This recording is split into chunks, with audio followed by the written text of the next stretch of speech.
Halo Sobat Manhwa, bagaimana kabar kalian? Semoga kalian selalu dalam keadaan sehat. Kali ini kita akan kembali melanjutkan cerita perjalanan antar galaksi part 2.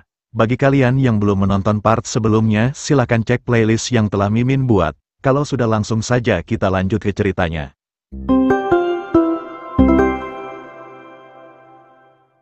Saat ini Luka dan Eli sedang latihan menembak di tempat pelatihan, mereka akan membidik boneka latihan yang menyerupai seorang manusia.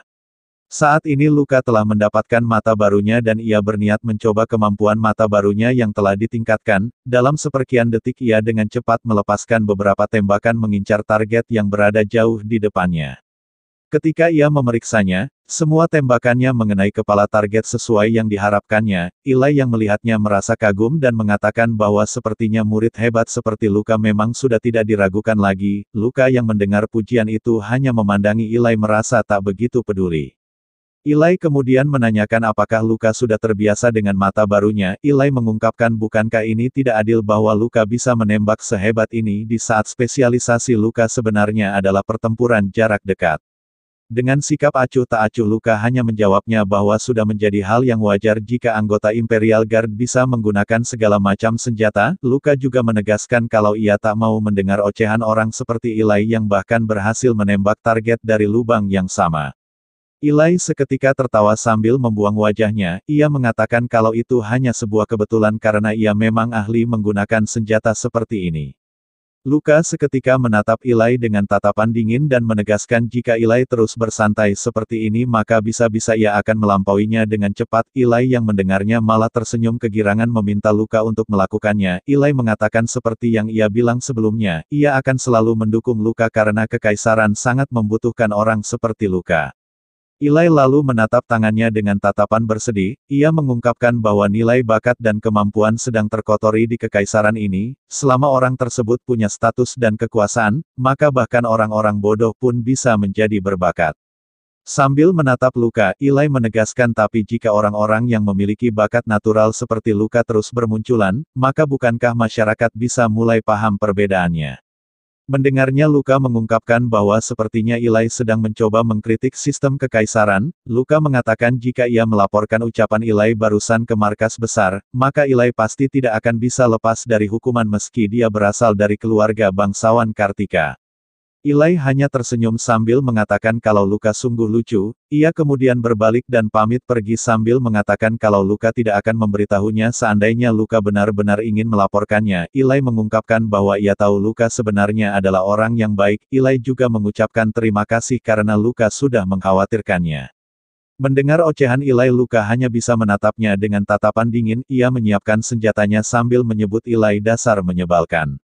Saat ini, latihan tahun kedua bagian ketiga bagi prajurit Imperial Guard telah dimulai. Di dalam mobil Hemilas membawa semua peserta yang lolos untuk melaksanakan misi pelatihan. Hemilas memberitahu mereka dengan tegas bahwa Luka dan Eli akan bertindak sebagai pemimpin peleton pada latihan kali ini. Hemilas meninggikan suaranya dan meminta mereka semua untuk pergi dari sini jika ada yang tidak suka dengan keputusannya. Karena semuanya hanya diam, Hemilas menganggapnya bahwa mereka semua setuju sehingga ia pun melanjutkannya. Hemilas memberitahu mereka bahwa di ngarai ini ada markas koret yang ditempatkan secara ilegal di wilayah mereka. Latihan ini untuk menguji kemampuan mereka semua secara langsung. Dengan tatapan tajam dan mengerikan, Hemilas meminta mereka semua untuk menyelesaikan misi ini dengan sempurna dan jangan sampai menyisakan tawanan satu orang pun. Mereka semua kemudian keluar dari mobil di mana Luka dan Eli yang akan menjadi pemimpin mereka. Eli meninggikan suaranya dan menegaskan bahwa ini adalah misi pertama mereka dan meminta peletonnya untuk bersiap. Luka juga menegaskan kepada peletonnya meminta mereka semua untuk tidak takut karena mereka sudah melewati pelatihan hidup dan mati untuk sampai ke tempat ini.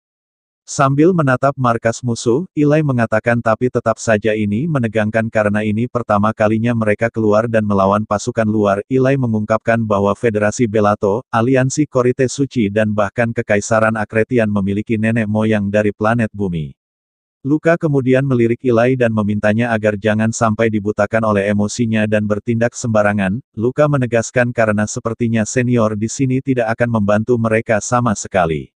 Ini adalah pasukan pengaman Zirah Mechanical. Luka mengatakan bahwa ia sangat yakin mereka ada di sini untuk mengawasi mereka semua. Luka juga sangat yakin kalau pasukan Zirah Mechanical akan menghabisi mereka semua jika seandainya mereka mencoba membawa tawanan. Meski begitu Luka mengungkapkan kalau ia setuju dengan itu karena menurutnya orang-orang bodoh seperti itu tidak layak berada di Imperial Guard. Luka mengatakan bahwa di planet Novus pasukan lain hanyalah serangga bagi kekaisaran dan mereka sudah mengetahui itu dengan jelas. Semua orang di sana menggunakan dan memanfaatkan kekaisaran. Sambil menatap tawanan yang akan menjadi incaran mereka dengan seksama, Eli sedikit meninggikan suaranya dan mengatakan bahwa ia mengetahui apa yang dikatakan Luka karena itulah yang mereka pelajari selama ini. Setelah itu mereka pun mulai menjalankan misi, di mana mereka meratakan dan membakar semua tempat tersebut menciptakan situasi yang mencekam dengan mayat penduduk Korite di mana-mana dan kobaran api yang melahap seluruh tempat tersebut. Luka berjalan santai memandangi kejadian tersebut sambil bergumam mengatakan bahwa sepertinya penduduk Korite di sini sama sekali tak bersenjata. Ia mengungkapkan bahwa sepertinya latihan ini pasti akan selesai dengan aman dan cepat. Langkahnya seketika berhenti memandangi seorang bocah yang sedang menangis di tengah kobaran api. Bocah itu terus menangis sambil memanggil-manggil ibunya yang sudah tiada. Di situasi ini Luka merasa iba yang membuatnya menjadi ragu mengayunkan pedangnya. Ia terus memandangi bocah tersebut dan bergumam mengatakan saking takutnya bocah ini bahkan tidak bisa bergerak sama sekali. Bocah itu mulai menatap Luka dengan pilu di mana air matanya mengalir deras di pipinya. Luka pun semakin dihantui rasa cemas dan keraguan dan bertanya-tanya apa yang harus ia lakukan terhadap bocah yang bahkan tidak bersenjata ini. Di momen itu Luka menatap bocah tersebut dengan tajam mengangkat pedangnya bersiap menyerang. Ia mengingat perkataan Hemilas yang menyuruh mereka semua untuk menyingkirkan semua tawanan tanpa tersisa satupun. Luka meyakinkan dirinya bahwa ia tak boleh ragu di situasi seperti ini. Karena para tawanan ini hanyalah serangga yang terus menggerogoti pasokan kekaisaran seperti yang diajarkan padanya. Seketika dengan cepat Luka menghunuskan pedangnya menembus batu tempat bocah tersebut berada, namun pedang Luka meleset karena ia sengaja dan ragu melakukannya. Ia tak sampai hati melihat bocah tersebut yang terus menangis dan menatapnya dengan berlinang air mata. Luka lalu mendekati bocah tersebut dan sedikit menurunkan suaranya meminta bocah itu untuk pura-pura mati agar kemungkinan dia bisa selamat. Di situasinya ini Luka bergumam mengatakan bahwa ini adalah pelanggaran berat yang seharusnya tidak ia lakukan, karena seandainya markas besar sampai tahu, maka bisa-bisa ia akan langsung dieksekusi di tempat. Luka kemudian berjalan pergi meninggalkan bocah tersebut sambil terus bertanya-tanya apakah sebaiknya ia kembali dan menyelesaikan bocah itu. Seketika sebuah peluru langsung melesat cepat mengakhiri bocah tersebut yang membuat Luka terkejut. Ia segera mencari dari mana datangnya tembakan tersebut dan mendapati seseorang yang berada jauh di atasnya, dan ternyata itu adalah Eli dengan senjata yang masih mengeluarkan asap di tangannya. Ia menggelengkan kepalanya seolah mengatakan kalau ia tak ingin melakukan ini dan tak ingin melihat kejadian barusan. Luka yang melihat Eli membuatnya benar-benar merasa cemas dan gugup. Ia bertanya-tanya sejak kapan Eli berada di sana, apakah Eli melihat semua yang baru saja ia lakukan. Mereka berdua kemudian saling menatap satu sama lain, di mana Luka meyakinkan dirinya bahwa Eli tidak akan mungkin melaporkannya atas keraguan-raguannya barusan. Meski begitu Luka tetap saja merasa sangat cemas jika sampai ada orang lain yang melihatnya, tapi untuk saat ini ia mengungkapkan kalau ia hanya perlu mengawasi Eli. Seketika sebuah kilatan cahaya biru muncul di belakang Eli dan tepat mengarah kepadanya. Dentuman keras seketika terjadi di tempat Eli berada, di mana ini membuat Luka tercengang dan berteriak memanggil nama Eli. Seseorang dengan cepat langsung muncul di samping Luka bersiap melancarkan serangan, di mana saat ini perhatian Luka masih teralihkan dan terus memandang ke arah Eli berada. Pria yang terlihat berusia parubaya itu dengan cepat langsung bersiap melancarkan serangan sambil berteriak dengan lantang mengatakan pergilah ke neraka dasar pasukan Akretian. Luka seketika menoleh yang membuat pria itu tak jadi melancarkan serangannya. Mereka saling menatap satu sama lain di mana Luka terus bergumam dan bertanya-tanya apakah orang yang ada di hadapannya ini adalah penyebab ledakan barusan. Dari atas seketika Eli melesat cepat mengincar pria tersebut yang ternyata Eli berhasil lolos dari ledakan barusan, tanpa menoleh sama sekali. Sekali lagi pria tersebut meledakkan Eli yang entah bagaimana dia melakukannya.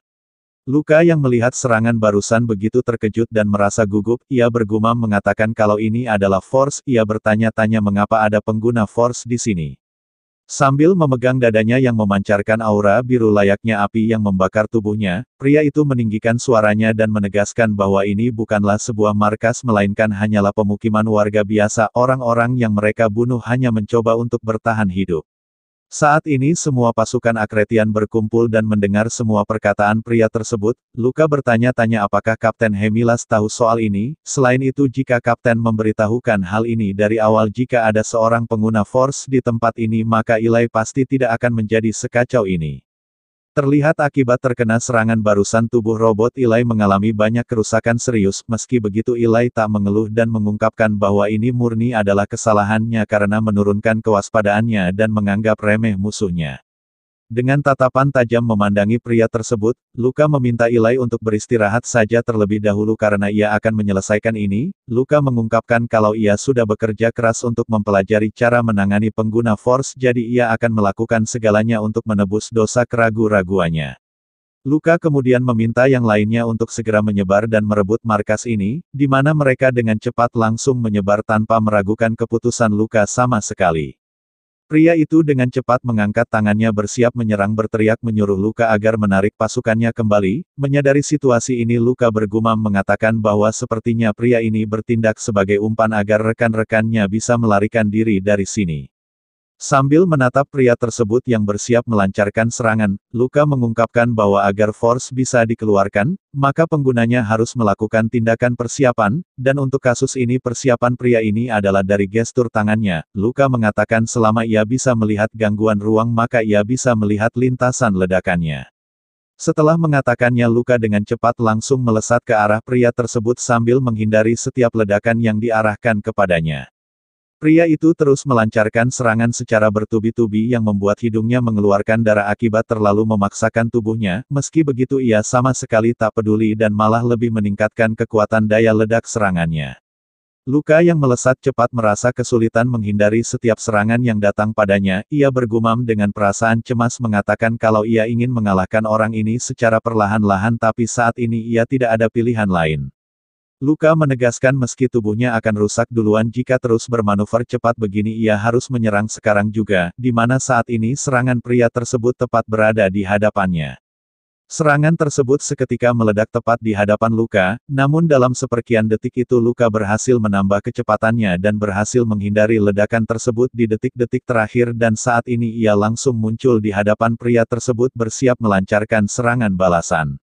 Melihatnya, pria itu terkejut dan panik namun tetap berusaha melancarkan serangan sampai titik penghabisan. Dengan gerakan cepat seketika pedang Luka langsung menembus tubuh pria tersebut. Luka menatap pria itu merasa percaya diri menegaskan bahwa ini adalah kemenangannya, namun dengan sisa kekuatan yang tersisa tangan pria itu langsung bergerak cepat menjangkau Luka melancarkan serangan balasan. Helm tempur Luka yang dilapisi oleh baja seketika menjadi hancur yang memperlihatkan sebagian wajahnya. Mata Luka terbuka lebar dan bergumam mengatakan bahwa sepertinya ini adalah akhir baginya.